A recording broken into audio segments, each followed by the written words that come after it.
क्या आप जानते हैं महाभारत के विस्तृत इतिहास में एक कथा है जो आज भी गुरु और शिष्य के रिश्ते की पराकाष्ठा मानी जाती है। यह है एकलव्य की कथा। बहुत समय पहले निषाद राज हिरण्यधनु के घर एक बालक जन्मा जिसका नाम था एकलव्य। वह बचपन से ही धनुर्विद्या में निपुण बनना चाहता था। उसका सपना था कि वह भी महान योद्धाओं की तरह धनुष बाण चलाए और अपनी भूमि की रक्षा करे। एक दिन उसने सुना कि गुरु द्रोणाचार्य हस्तिनापुर के राजकुमारों पांडवों और कौरवों को धनुर्विद्या सिखाते हैं। एकलव्य ने निश्चय किया कि वह भी द्रोणाचार्य से विद्या ग्रहण करेगा। वह चल पड़ा गुरुकुल की ओर। उत्साह और उम्मीद से भरा द्रोणाचार्य के पास पहुंचकर उसने हाथ जोड़कर कहा, गुरुदेव, मैं एकलव्य हूं, निषाद राज का पुत्र। मुझे भी धनुर्विद्या सीखनी है। कृपया मुझे अपना शिष्य बना लीजिए। द्रोण ने उसकी आंखों में जुनून देखा, परंतु वे जानते थे कि वे केवल राजकुमारों को शिक्षा दे सकते हैं। उन्होंने गंभीर स्वर में कहा, तुम क्षत्रिय नहीं हो, मैं तुम्हें शिक्षा नहीं दे सकता। एकलव्य के सपने चूर हो गए, लेकिन उसने हार नहीं मानी।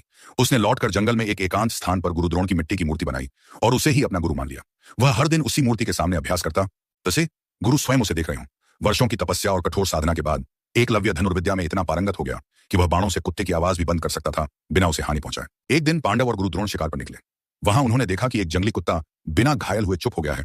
उसके मुंह में तीरों की माला थी। सब चकित रह गए। द्रोण ने पूछा, यह किसका कार्य है?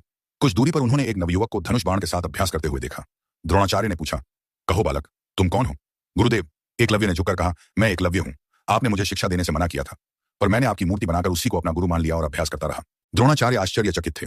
एकलव्य की निपुणता देख उन्हें चिंता हुई। यदि यह बालक यूं ही आगे बढ़ा तो अर्जुन का सर्वश्रेष्ठ धनुर्धर बनने का स्वप्न अधूरा रह जाएगा।